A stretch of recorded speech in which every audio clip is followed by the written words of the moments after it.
스페이스X 상장 임박, 우주는 테마가 아니다. 지금 우주항공 슈퍼사이클에 타야 하는 이유. 안녕하세요.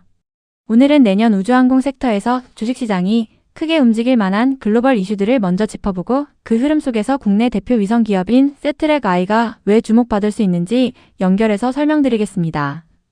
가능한 한 귀에 잘 들어오도록 이야기 흐름으로 풀어가겠습니다.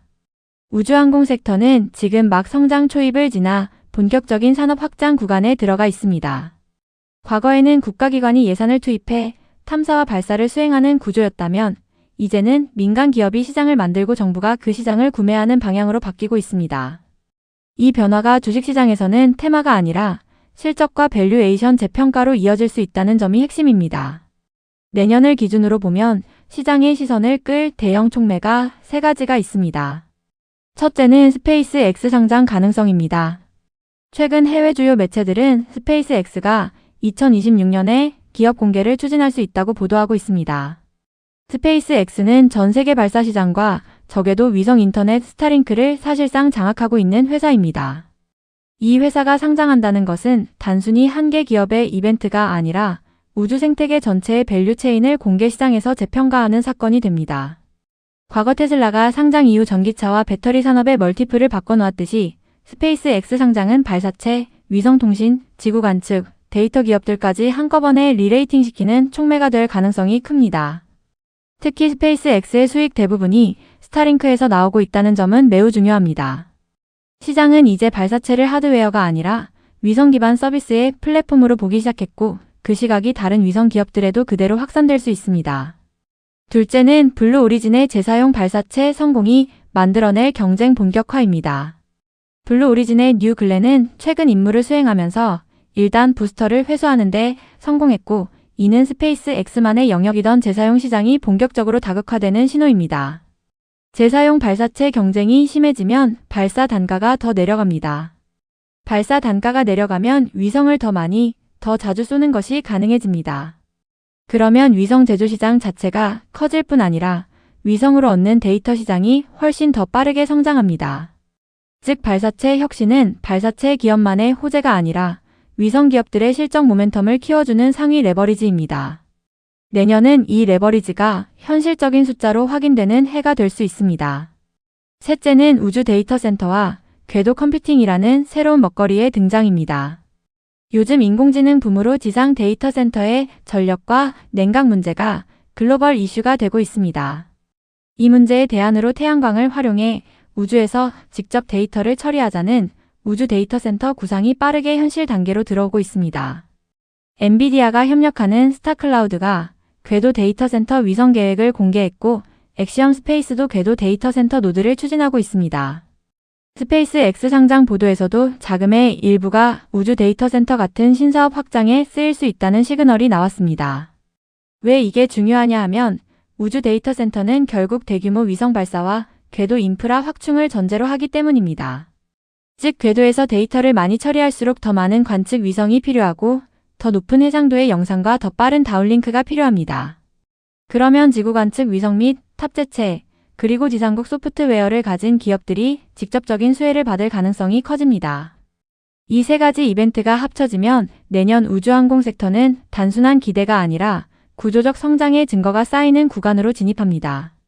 스페이스X 상장은 밸류에이션 기준을 새로 만들고 블루 오리진의 재사용 성공은 발사 비용을 더 낮춰 위성 수요를 폭발시키며 우주 데이터 센터는 위성 데이터의 소비처를 한 단계 더 키웁니다.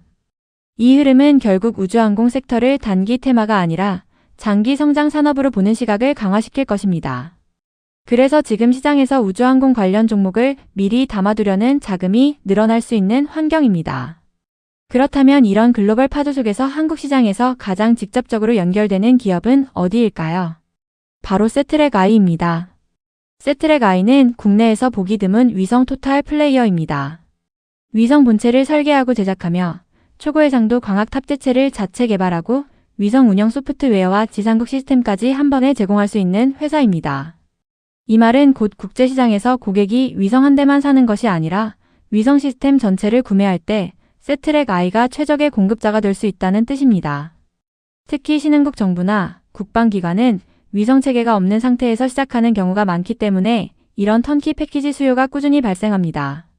세트랙 I는 이미 여러 국가에 수출형 위성 시스템을 공급해 온 실적을 가지고 있어 레퍼런스 기반의 추가 수주 가능성이 큽니다. 실적과 수주 구조를 보면 안정성과 성장성이 같이 보입니다.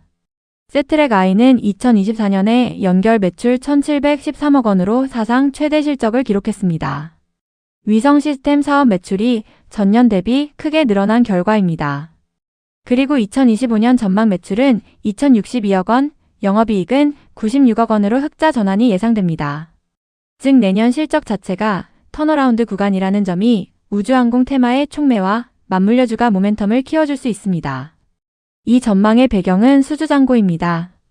2024년 말 기준 수주잔고가 5,110억 원으로 역대 최대이며 연간 매출의 약 3배 수준입니다. 수주잔고는 위성산업에서 향후 1년에서 3년 매출을 선행해서 보여주는 지표입니다. 따라서 내년에는 이미 확보된 계약이 매출로 빠르게 전환되며 실적 가시성이 높아질 가능성이 큽니다. 주식시장이 좋아하는 포인트는 단순한 성장보다 성장 방식의 변화입니다. 세트랙 I는 바로 그 변화가 시작된 기업입니다. 올해 자체 보유 상용 위성 스페이스 IT를 발사해 궤도 안착에 성공했습니다. 이 위성은 약 30cm급 초고해상도 컬러 영상을 제공할 수 있는 상업용 자산입니다. 이게 왜 주식시장에 중요하냐면 세트랙 I가 단순 하드웨어 납품 회사에서 데이터 기반 반복 수익 회사로 변신하는 전환점이기 때문입니다. 과거 세트랙 I의 매출 대부분은 주문 제작 방식의 위성 시스템 납품에서 나왔습니다. 이 구조는 프로젝트 단위로 매출이 인식되기 때문에 단기 변동성이 생길 수 있습니다. 그런데 자체 위성을 보유하면 이야기가 바뀝니다. 직접 영상을 수집하고 자회사 SIIS를 통해 영상을 판매하며 또 자회사 SIA가 인공지능 분석 플랫폼으로 부가가치를 붙여 서비스 형태로 재판매할 수 있습니다. 한번 위성이 올라가면 지속적으로 데이터를 생산하니 매출이 반복적으로 쌓입니다. 시장은 이런 구조를 플랫폼형 비즈니스로 평가하고 멀티플을 더 높게 주는 경향이 있습니다. 실제로 세트랙 I는 위성 제조에서 영상 판매, 인공지능 분석까지 수직 계열화를 완성한 모델을 갖추고 있습니다. 이 구조는 글로벌 상업 위성 데이터 기업들이 택하고 있는 핵심 전략입니다. 즉 세트랙 I는 한국 기업이지만 비즈니스 모델은 글로벌 상위권 플레이어와 동일한 진화 경로 위에 올라섰다고 볼 수 있습니다. 스페이스 X 상장과 함께 스타링크 같은 위성 서비스 모델이 재평가될 때 세트랙 I 역시 자체 위성 기반 데이터 플랫폼 기업으로 함께 묶여 주목받을 가능성이 높습니다. 또 한 가지 중요한 강점은 기술 장벽입니다. 초고해상도 위성은 단순히 위성 본체만 만든다고 되는 사업이 아닙니다.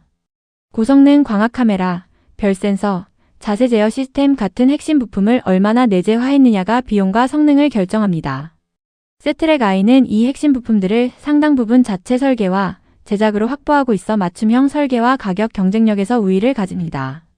이 점은 재사용 발사체로 발사 비용이 내려가면서 위성 대량 발주가 늘어날수록 더 빛나는 경쟁력입니다. 위성을 많이 찍어내야 하는 시대가 오면 생산 기술을 내재화한 기업이 결국 시장 점유율을 가져가게 됩니다. 그럼 내년 주가를 움직일 구체적 연결 고리를 정리해 보겠습니다. 첫째, 글로벌 재사용 경쟁으로 발사 단가가 하락하면 초고해상도 지구 관측 위성 수요가 늘어나고 세트랙 I의 주력인 위성 시스템 수주가 확대될 가능성이 큽니다. 이미 국방정찰 위성 프로젝트에서 핵심 공급자로 참여하고 있어 국내 방산 위성 물량 증가에 직접적인 수혜를 받을 수 있습니다. 둘째, 우주 데이터 센터와 궤도 컴퓨팅 확산은 더 많은 고정밀 영상과 더 빠른 처리 수요를 만들고 이는 세트랙 I가 보유한 스페이스 IT 같은 상업 위성의 활용도를 높입니다.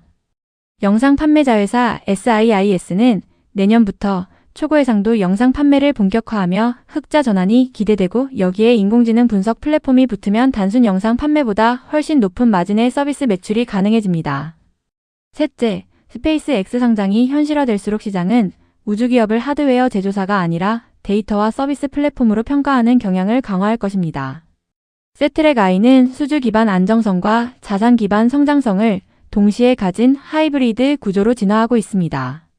즉 내년은 이 두 축이 동시에 실적에 반영되며 기업 가치 재평가가 시작될 수 있는 해입니다. 물론 리스크도 함께 보셔야 합니다. 세트랙 I는 정부와 국방기관 중심의 매출 비중이 높아 상위 2개 고객이 전체 매출의 절반 이상을 차지하는 구조입니다. 따라서 정책 변화나 예산 지연이 단기 실적에 영향을 줄 수 있습니다. 또 상업 위성 데이터 사업은 이제 막 초기 단계이기 때문에 글로벌 대형 사업자와의 경쟁 속에서 고객 확보 속도가 중요합니다. 다만 이런 리스크는 이미 숙성된 시장보다 성장 초입에서 더 큰 기회를 제공한다는 점도 함께 보셔야 합니다. 마무리하겠습니다. 내년 우주항공 섹터는 세 가지 글로벌 촉매가 동시에 작동하는 구간입니다. 스페이스X 상장 가능성은 산업 전체의 밸류에이션 기준을 바꾸는 이벤트이고 블루 오리진의 재사용 발사체 성공은 위성 수요를 폭발시키는 비용 혁신이며 우주 데이터 센터는 위성 데이터의 소비처를 인공지능 시대의 핵심 인프로 확장시키는 새로운 성장 모멘텀입니다. 이 세 가지는 단기 테마가 아니라 매출과 실적이 따라오는 구조적 성장 신호입니다. 그리고 그 중심에서 한국 시장의 대표적인 수혜주로 떠오를 수 있는 기업이 세트랙 I입니다. 사상 최대 수주장구로 내년 실적 가시성이 높고 자체 초고 예상도 위성 스페이스 IT 상업화로 반복 수익 기반의 데이터 플랫폼 전환이 시작됐으며 핵심 부품 내재화와 턴키 수출 경쟁력으로 글로벌 위성 수요 확대의 흐름을 그대로 흡수할 준비가 되어 있습니다. 우주산업이 위성을 누가 더 많이 만드는 시대에서 위성으로 누가 더 좋은 데이터를 더 자주 팔고 분석해주느냐의 시대로 넘어가는 지금 세트랙 I는 그 전환의 초입에 서 있는 기업입니다. 따라서 내년 글로벌 우주 이벤트가 시장을 흔들 때 국내에서 가장 선명하게 반응할 수 있는 종목 중 한 개로 계속 주시할 필요가 있습니다. 본 영상은 특정 종목에 대한 매수 추천이 아니며 모든 투자에 대한 책임은 투자자 본인에게 있음을 안내드립니다.